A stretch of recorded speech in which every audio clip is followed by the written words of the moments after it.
Hello, আসসালামু আলাইকুম। আমি এক্সটেক কম্পিউটার ট্রেনিং সেন্টার থেকে সুরভি আফরিন বলছি। আপনাদের সবাইকে স্বাগতম। আজকে আমি দেখাবো কিভাবে এক্সেলে ম্যাক্সিমাম বের করতে হয়। ম্যাক্সিমাম বের করতে হলে ম্যাক্সিমাম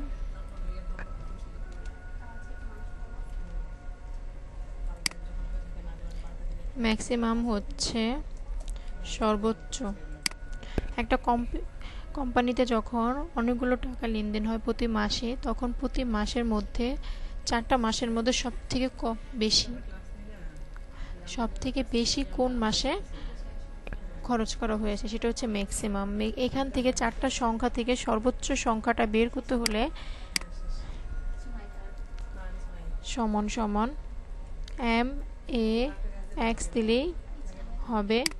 আমি ব্রেকেট দিয়ে first sell B2 is to E2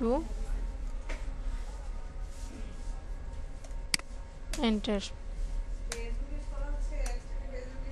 আমার এখানে ভুল হয়েছে, আমার ইস্টু জায়গায় কমা চলে এসেছে, আমি কেটে দিয়ে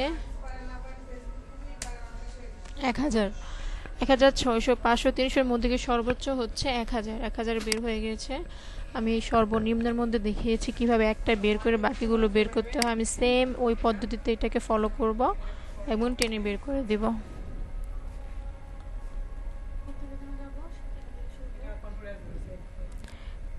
আমি আরেকটা জিনিস দেখাবো, সেটা হচ্ছে লেখার মধ্যে আমি কোনো সেন্টেন্স লিখতেছি, যেমন আমি এখানে লিখব মনিটর। এখন কোনোভাবে আমার ওটা মিসিং হয়ে গেল, আমি অন্য সেলে চলে গেলাম, তখন আমি ওটাকে কিভাবে কেটে লিখব। সেক্ষেত্রে আমি ওর এখানে ডাবল ক্লিক করব, কার্সর আসলে কেটে দিয়ে যদি আমার লেখাটা মিসিং হয়ে থাকে আমি লিখব, আর না হলে আমি আবার অন্য সেলে চলে আসব। এভাবে আপনি সেলের মধ্যে কার্সর নিয়ে লেখা রিপিট করতে পারেন, লেখাকে ভুল হলে মুছে সংশোধন করতে পারেন। আশা করি সবার কাছে ভালো লেগেছে। ভালো থাকবেন। আজকে এই পর্যন্তই। আল্লাহ হাফেজ।